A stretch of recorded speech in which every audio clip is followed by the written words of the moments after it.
Welcome to another episode of Wayne's World Garage.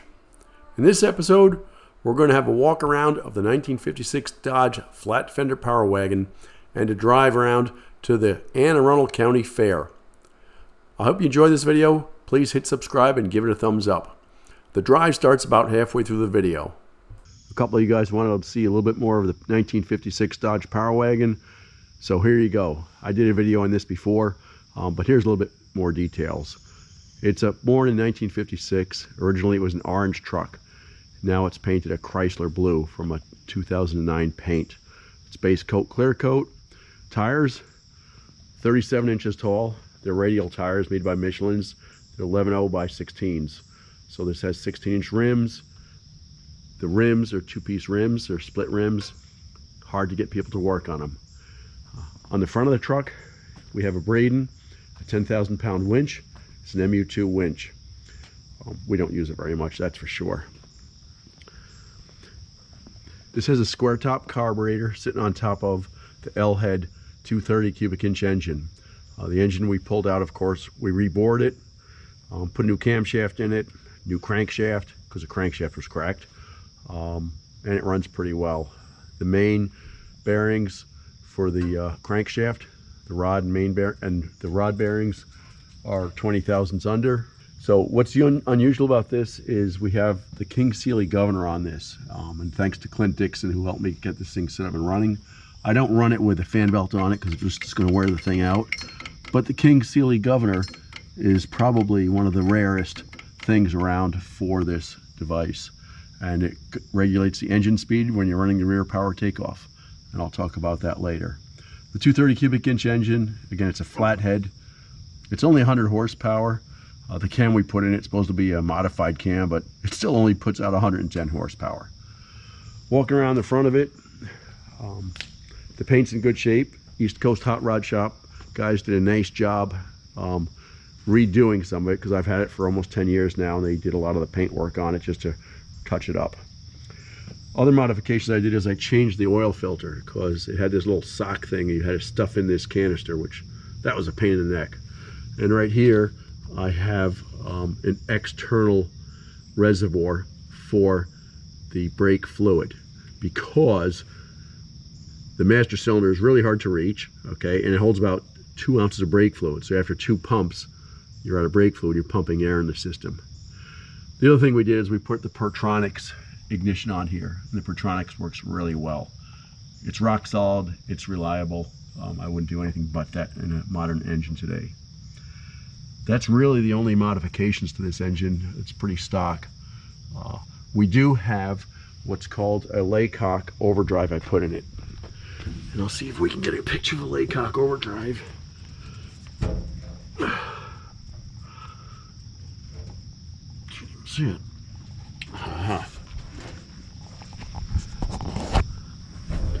So this is the overdrive system. And it's a nice little unit. It's electrically operated, and it seems to work quite well. You pull a little switch, and I've got overdrive. This cruises nicely at about 40 miles an hour. It will go faster. I can get it up to 45 miles an hour. I could actually get up to 50 miles an hour pretty well. That's kind of sketchy. It's got old school brakes. It's got old school suspension. There's no shocks on it. It rides like hell. But that's okay. It does work okay. On the back of it is another rare option, and that's the power takeoff belt, and that's what this is. So when you run the winch, this spins also, and that's okay. It runs off the power takeoff. I'll show you that thing running. It's kind of cool. When you want to like power your PTO implements, you take these bolts off right here, and it's a standard I think it's 11 spline, 1 5/8 inch power takeoff shaft like on a tractor. And with a governor, it'll run at 540 RPMs. It's pretty cool. The bed's not very fancy. It's just white oak. Everyone does it like this. Originally, the beds were painted black. I believe they did have white oak, and they painted them black. Looking inside, we put this speedometer on here, which this thing's actually quite nice. It's a GPS speedometer. Okay, now I know how fast I'm going. With standard tires and without the overdrive, it works very with a standard transmission without overdrive. The OEM speedometer is perfect, but with the larger tires, the 37-inch tires, and the overdrive, the standard speedometer reads low. So this thing reads perfect.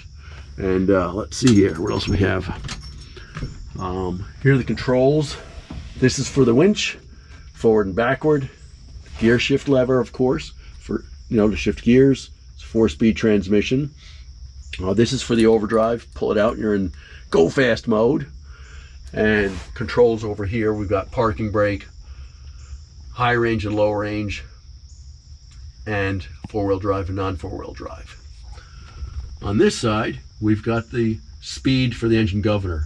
So for that, you have to pull out the throttle all the way, okay, and then engage the throttle to change it down, and it'll regulate the engine speed. This is designed as a 4-person cab. It's a very roomy vehicle. A 4-person cab 4 people can fit in here very comfortably. I'm not sure how 4 people would fit in here, 3 people, but they were smaller back then. The cab is tight. We do have windshield wipers, and we don't have sun visors though. And that's about it from the outside of the truck. Pretty happy with it. I've got pretty much most of the bugs worked out. It's running well now. It's running well. There's really pretty much no issues with it. Knock on wood. Let's hope it keeps running. And we'll do a quick drive. I'll put the whole drive on this going down to the local fairgrounds today, because people love to look at the truck. So another quick walk around.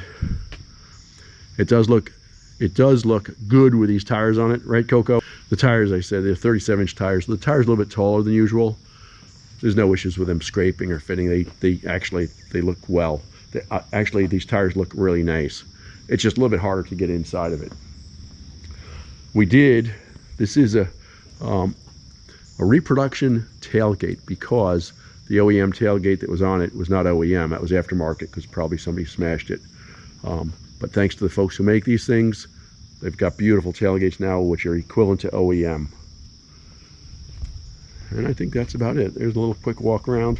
Spare tire, but you need 3 men to carry the thing, or it'll move it. So hopefully we're never going to need a spare tire. Hopefully we're never going to get a flat tire. And we've got the 1956 Dodge Power Wagon. And let's see, make sure she's in neutral. First things first, put your earplugs in, because this thing is noisy. And a couple of you guys have been asking for, well, I just want to see the truck in action, not in fast forward. So today, we'll give you a quick video of it in action, driving. It's only 5 or 6 miles, but it's a nice quick ride. But it's a rough ride, it's bumpy. It's meant for dirt roads, and they're paved roads. And a 1-ton truck with no shock absorbers in the back makes it most amusing. So, all right, key on. Earplugs are in. That was my little speedometer, which you can't see over here. I hope you can see it when we're driving, see how slowly we go. All right, earplugs in. Air conditioning. This is the air conditioning. This is like 360 air. A lot of older cars had 260 air. 2 windows down, 60 miles an hour. This is 230 air, because it's a 230 cubic inch engine. No, 2 windows down at 30 miles an hour, because it's a 30 mile an hour truck. So in neutral, you gotta, people go to start it, they can't start it. You gotta hit the clutch, or hit this little starter button. Fire in the hole.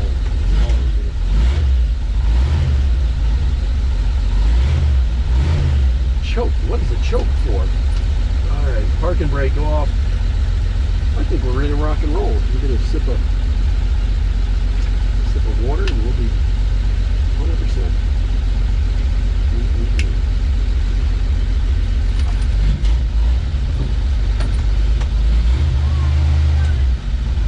Thank you.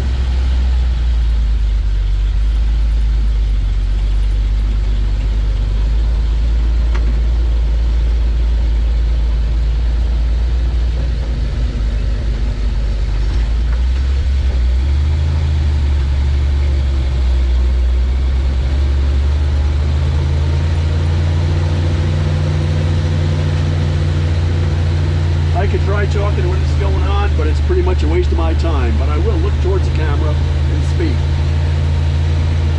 Not very effective previously, but let's try it again and see what happens.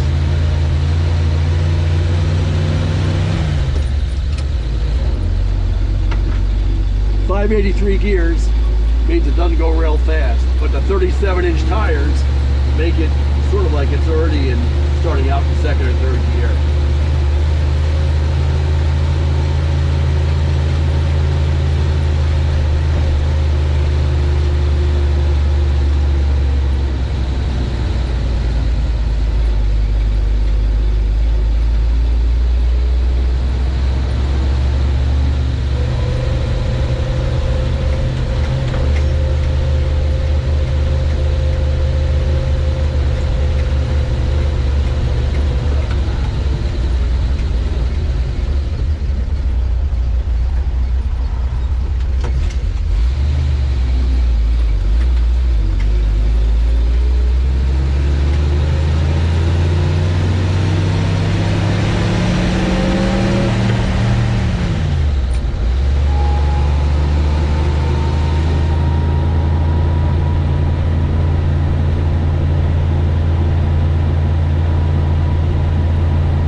Road, and this is kind of what these trucks like to do.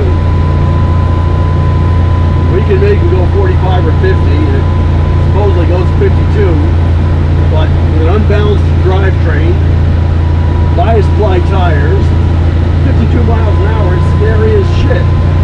You've got to be kidding me. But with the radial tires, the overdrive, it does okay at 45 miles an hour, and you can get 50 out of it if you wanted to. Although, it's a 65-year-old truck.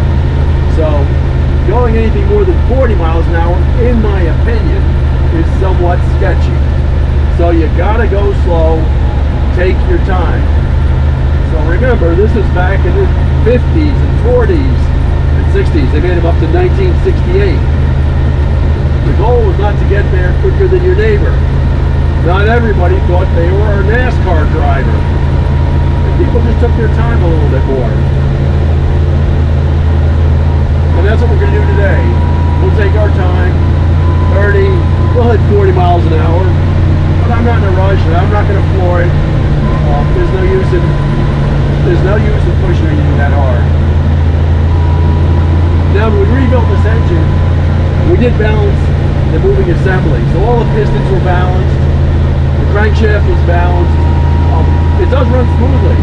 It's a nice running engine. Originally, they did not balance the engine, but originally, remember, when they built these things, it wasn't meant to go 100,000 miles. If you kept it for a few years, it'd be rusted out, it'd be destroyed, and time to move on. And of course now we want it to last forever. We're so fortunate today, people buy a car, and you expect 100,000 miles out of it before you change the brake pads.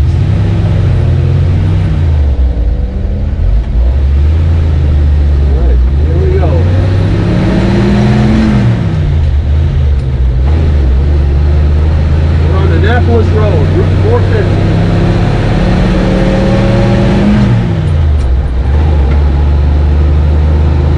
Now we're in fourth gear without the overdrive.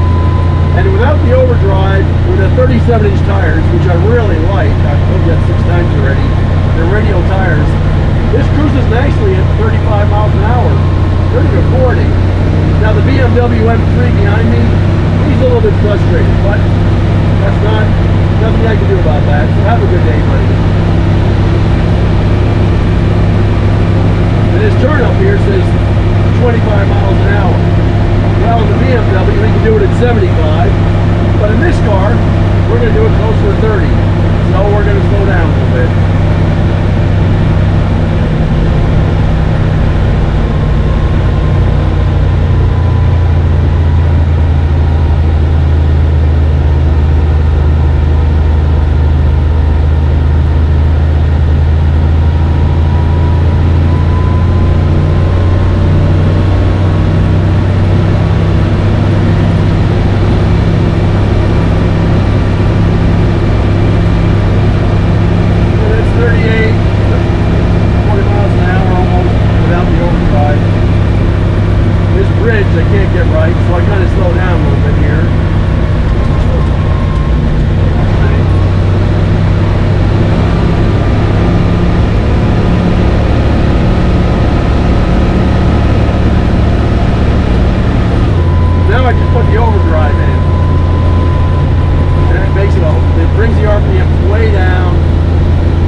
midway through the year in '56 is when they changed that.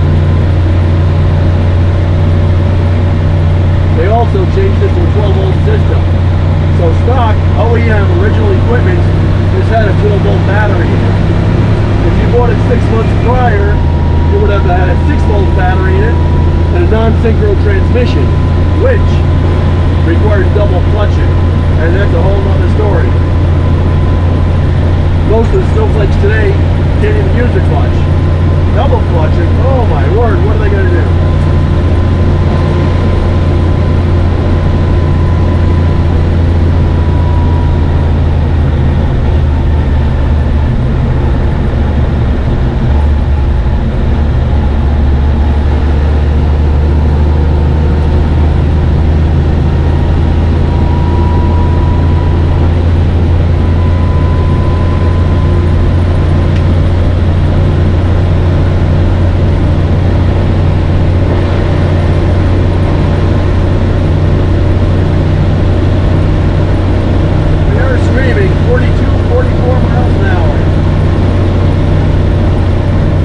It's actually pretty happy about that on a straight road. We're passing the Maryland Renaissance Festival. I've got to take my time because these guys are all drinking beer at 9 o'clock in the morning. And I trust them to do the wrong thing and cut me off. But they are amusing. If you ever want to go see the people, it's great people watching.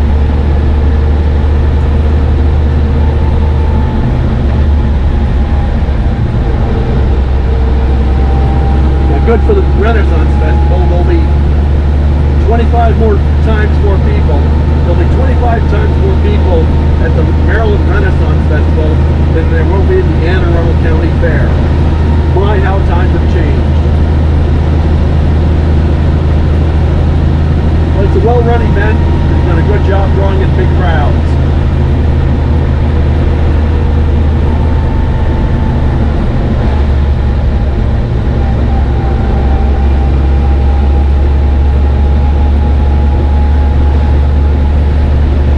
That truck is doing the right thing and not trying to pass when he shouldn't. I respect that. Good driver.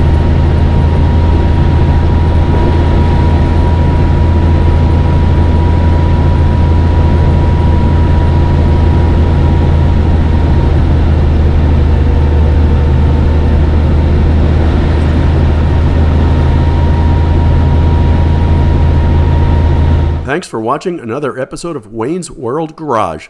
We hope you like this drive along with the 1956 Dodge Power Wagon. If you did, give it a thumbs up and hit subscribe.